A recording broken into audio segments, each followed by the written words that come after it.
Wilfried Nancy was quite possibly the worst manager in Old Firm history. A man hired due to his friendship with the silly hat-wearing director of football took over Scotland's top job after the team was resuscitated by Martin O'Neill. What did he do? For the moment, I cannot talk. I shut my mouth because results Wilfried not good enough. I shut my mouth. Crowbarred in a shambolic 3-4-3 formation, putting square pegs in round holes and saying the system was more important than winning. Absolutely crazy. It's mad that someone who almost signed for Carlisle United got Scottish football so wrong. So I'm going to help out Dermot Desmond with a short list of the 9 best candidates for the vacant hoops position. Using a potent mixture of science and vibes, we'll be ranking from 9th to 1st. There's strict criteria to make the list. No 3 at the back bollocks, managers who use wide attacking football, have big club experience or serial winners, and lads that have a real connection to the club. Apologies in advance, Sean Maloney did not make the list.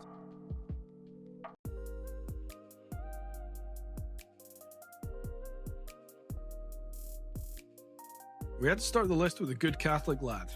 Former Juventus manager and PSG playmaker Thiago Motta started his coaching journey with the French champions under-19s, saying he wanted to revolutionise the game with a 2-7-2 formation. His teams have always fought on the front foot, whether he was fighting relegation with Spezia or fighting for titles with Juventus. Pressing high, lots of movement, with or without the ball. Triangular passing movement from back to front. His greatest achievement, no doubt, was guiding an unfancied Bologna side to the Champions League for the first time since 1965, with very little budget and achieving a club record 68 points. His Juve tenure was doomed from the start. A 3 at the back side used to terrorista football, being coach Joga Benito. Despite positive performances, the number of draws in the league gave the itchy trigger finger of Juve just cause for firing. It's a pie in the sky hire. His wages would no doubt give Big Dermot a stroke, but if they were serious about bringing back exciting football to Celtic Park, it would be a dream appointment.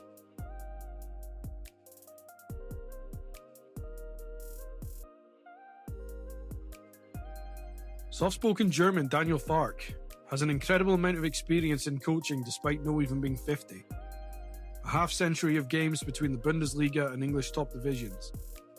Tactically sound, and although being offensively principled manager, he's got an incredibly solid defensive record, despite being in charge of Leeds and Norwich teams in the bottom half of the Premier League, with just 0.94 goals conceded per game. Always looking to dominate possession with a 4-2-3-1, he has been known in games against formidable opposition to tighten up and play on the counter, something that would bode well in Europe. Wingers, marauding fullbacks, playmaking midfielders, lock-picking number 10s, Farke's Leeds put up 90 and 100 points in 2 separate championship seasons, absolutely trucking the division. If Farke ends up leaving Leeds, Celtic could do very well in appointing the progressive German.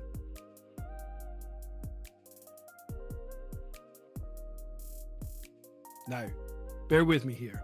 Bruno Lage is widely known to most in the UK as the man who did a very average job with Wolves before being shit-canned. This is true. Something he does have though, big club experience. And in spite of the Wolves stats, over his career, his teams have averaged 2.4 goals a game, almost 2 points a game, and less than 1 goal a game conceded on average. Now I can hear you. Benfica are overpowered in the Portuguese league.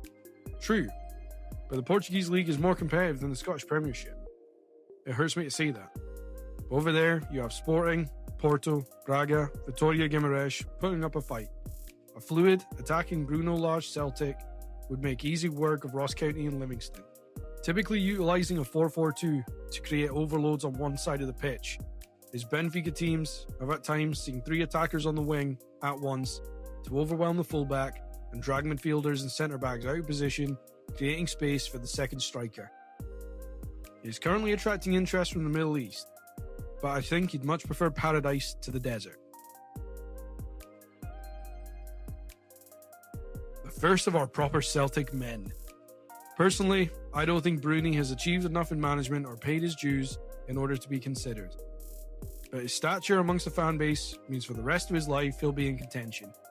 He gets what it means to pull on the shirt, what it means to be part of the old firm, and he can navigate the politics.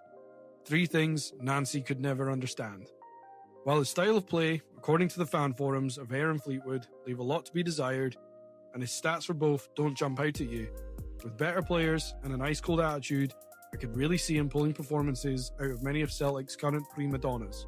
A fan of the 4-2-3-1 and tactically adaptable, he has played and learned from many of the country's best.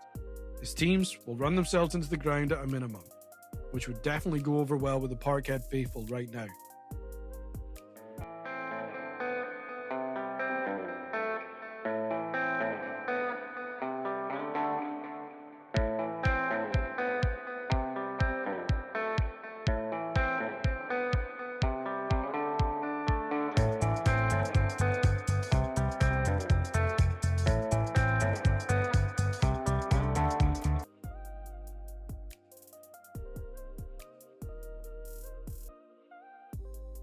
I was told this is my most controversial pick, which surprises me. Erik Ten Hag did indeed become a meme at Manchester United, but what manager hasn't? The club is a basket case within a clown car, and to judge him purely on that is harsh. He's managed 2 Titans of Europe, winning trophies with both. His Ajax spell was one of the most captivating in recent memory, taking an unfancied team consisting mostly of academy players to the Final Four of the Champions League, and doing so with exciting attacking performances. Since Ange's departure, what has Celtic's biggest issue been? The integration of youth players to the first team and losing attacking flair for a conservative sideways midlock. Now Ten Hag is a very easily annoyed Dutchman with a stubbornness that means very little deviation from plan A, but he would recover those 2 things that Celtic have missed. Give him a pre-season and keep him away from the authority figures, and he'd be a resounding success.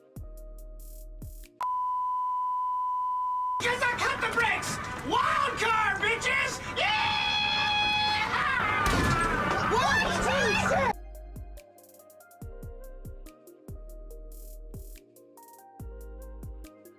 A name I know none of you would have expected, but hear me out. The lifelong Celtic fan, currently resuscitating the Manchester United Academy and the first team, has always been well known as an incredibly hard worker in his playing days. But with retirement, he's added many more strings to his bow. Tactician, scout, motivator, communicator. He was never one to shout about his worth to Man United, but the fact that every single other club legend has come and left, yet the Red Devils have made Fletcher boss in many different departments of the club, and each time he's been a great success in this insane asylum of a club. Now, he may just do his caretaker thing with United and then go back to the academy, but I feel it would be a great shout to give the former Scotland captain the opportunity to manage his boyhood club.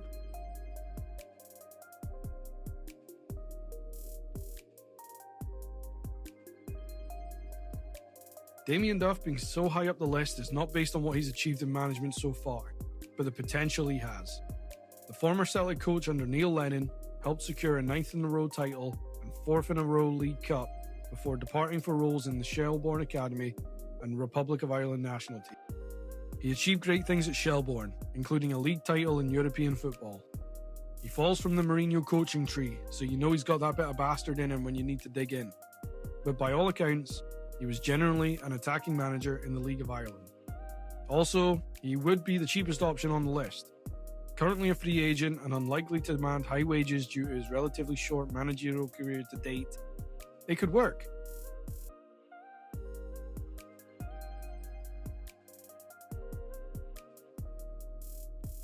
Shout out to Shugs for the suggestion.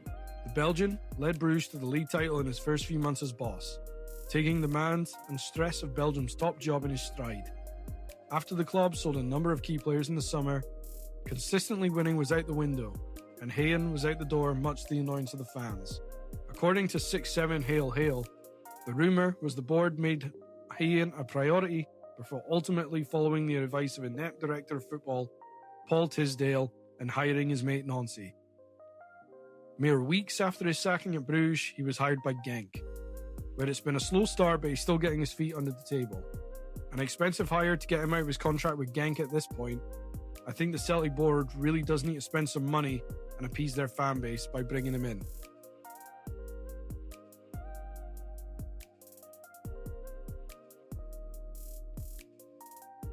My number one shout, the Irishman and boyhood Celtic fan has had an unorthodox managerial career so far, but an admirable one. Paying his dues, as an assistant in many years at English clubs like Leeds, Middlesbrough, as well as his home nation, Keane moved into full-time management with Tel Aviv-based side Maccabi, where he won the Israeli League title and Toto Cup. He then moved on after one season to Hungarian club Ferencváros, where he immediately started with big wins in Europe against Frankfurt and Alkmaar. A strong season continued and lifted the league title in March 2025. He's also got experience of mauling Rangers, defeating the Gers 2-1 to qualify for the knockout round of the 2026 Europa League. You could tell how much it meant to him with his post-match interview. Although he signed an extension last month, he would be too good to pass up, averaging well over 2 points per game and an impressive 1.95 goals per game. His attacking 4-3-3 puts boys to the sword and brings home trophies.